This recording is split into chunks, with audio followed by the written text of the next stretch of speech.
I'm Chris, and I'm going to show you what to expect to see in analytics when your parameters break or when you're using parameters with a URL shortener. Over here on the right, I've got Google Analytics real-time for my website, and over here on the left, I've got a Google Chrome incognito window just for testing. So I'm going to start by typing in my website, and I've got a few sets of parameters pulled up down here.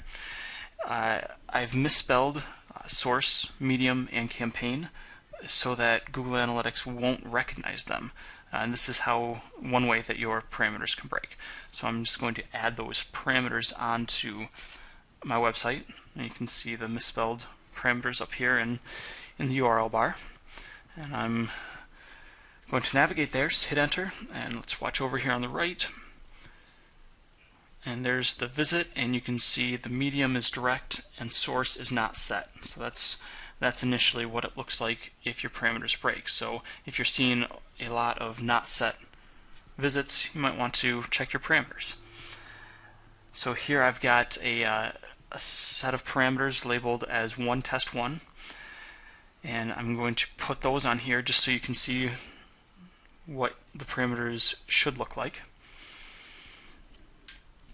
Hit enter, and here we can see the visit coming up.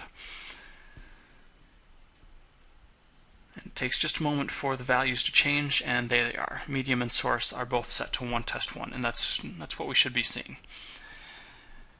So next I'm going to shorten this entire URL with the parameters in it. I'm using Google URL Shortener. That's my preferred URL shortener, but there's quite a few good ones out there.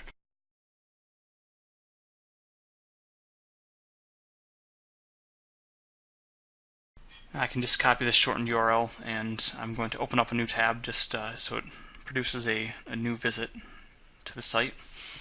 And you can see the shortened URL is up there in the bar, and when you navigate there, the whole URL expands, and you can see the set of parameters.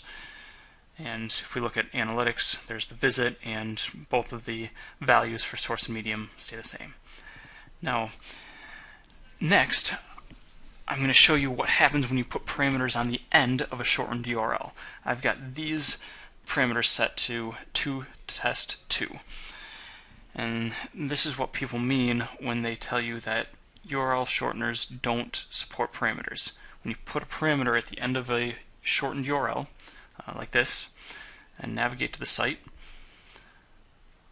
you can see up in the URL bar still only the original set of parameters exists. The second set of parameters gets chopped off entirely. So you can see the visit in analytics, and the medium and source are still set to one test one.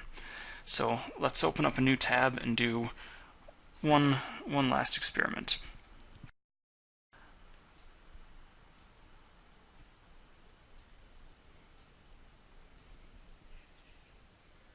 Here you can see I've got the original set of parameters up at the top.